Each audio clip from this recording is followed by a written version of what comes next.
Excuse me, sir. Step over here, let me ask you a question if you can help me. The setting, a farmer's market in Columbus, New Jersey.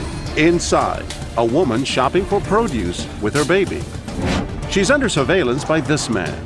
He stays outside, hoping the woman won't spot him. He solicits help from random shoppers. Ma'am, excuse me. I'm a recovery agent. He tells them he's a recovery agent, a fancy term for bounty hunter, and he needs help capturing the woman inside. Let me show you a picture. Hold on. I'm trying to ID somebody inside there with a blue jacket. Do you see the woman I'm talking about? And shoppers seem to want to help. Yeah. Have you ever used handcuffs? No. I'd sooner grab her and put her down. The bounty hunter needs positive ID and asks a shopper to take the wallet from the woman inside. If she walks away from that carriage and you see the wallet, just pick it up and walk it out to me, okay? You're a cop, so I'm not going to get in trouble? Let me show. Come over here. Okay. All right. This is what our bounty hunter flashes, a badge we bought online, no questions asked, and it offers no legal authority. The bounty hunter, his name is George, and he agreed to ask people to do things he normally wouldn't. The woman inside, she's Tracy, an actress playing the role of a mother who may have kidnapped her baby from the father. Will the shopper follow the command of an authority figure and actually take Tracy's wallet? She goes inside the fruit stand, and when Tracy turns her back, she swipes her wallet and brings it back to the man with the badge. Now, why in the world would anyone follow the orders of a stranger? I said, I'll take her down. I'll just throw her down. What's the lesson? Did you learn something here? Yeah. The bad lesson is, show me a badge that anybody can buy. And almost anybody can be duped. The idea for testing the power of an authority figure came from a shocking true story. An assistant manager at a McDonald's received a call from a man claiming to be a police officer. He told the manager to strip search a young employee who he said had stolen a purse. The manager never questioned the man's identity and blindly obeyed. And it didn't stop there. The caller told another person at the restaurant to make the naked employee do jumping jacks. She was spanked and told to perform sexual acts.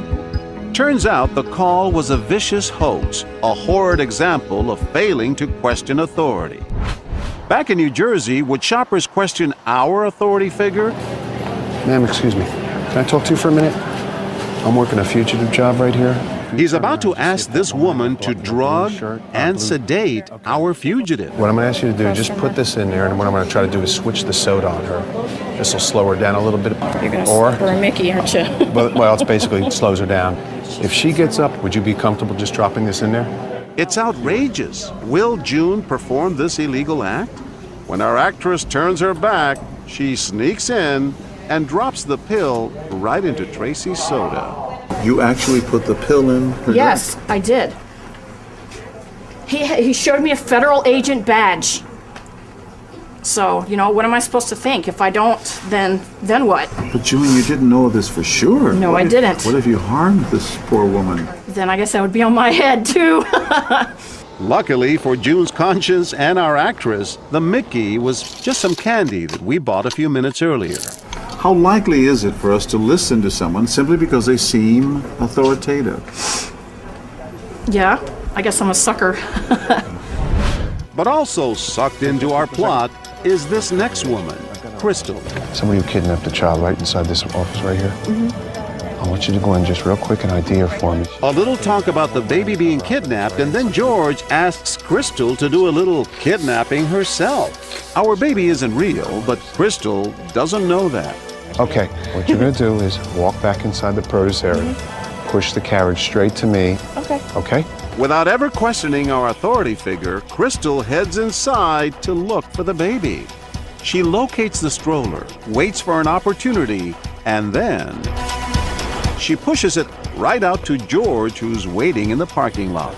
We were stunned. Walk fast, walk fast. Ma'am, what are you doing? Walk fast, Excuse walk fast, me? walk fast. Don't turn around, don't turn around. Excuse me, what are you doing? That's my baby.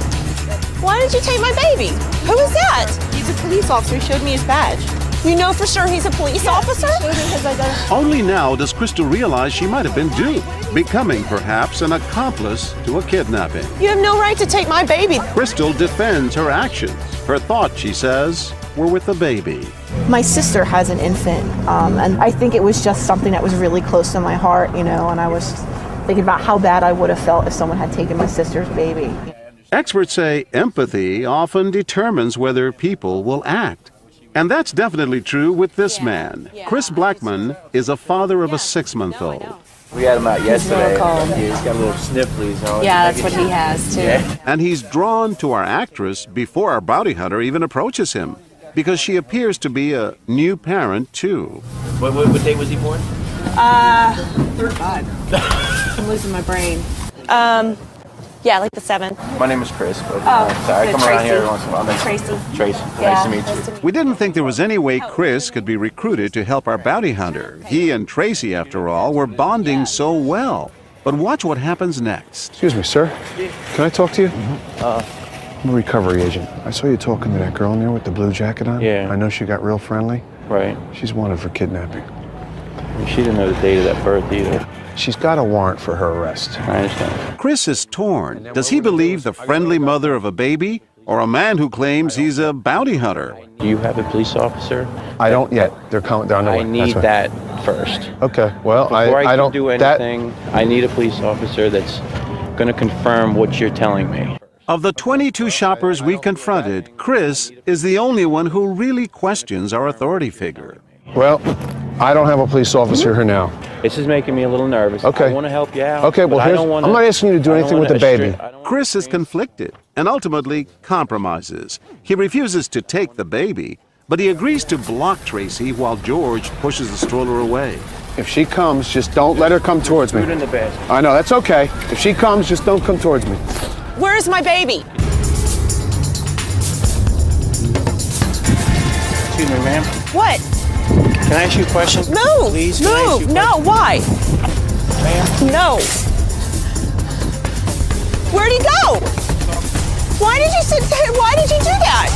Sir, it's okay. Having a fit. Listen to me. Listen, I'm dying. relax. I'm dying right now. This is not real. It's a TV show. I didn't mean to shake you up that way. Well, it's part of a show called What Would You Do? And the question is, you're torn, and I'm so sorry. I just had a baby. In the heat of the moment, Chris followed his head by asking lots of smart questions, but also followed his heart, trying to protect the baby. Anyone can get a badge, right? Exactly. And you see how many false IDs there could be, fake IDs. Man, my heart's still racing. Sorry. That's all right. I just pictured myself, you know, if I was the father sitting at home, wondering where their child would have been or where he is. Now I gotta go home. You gotta go hug your child, Yes, huh? absolutely. That's great.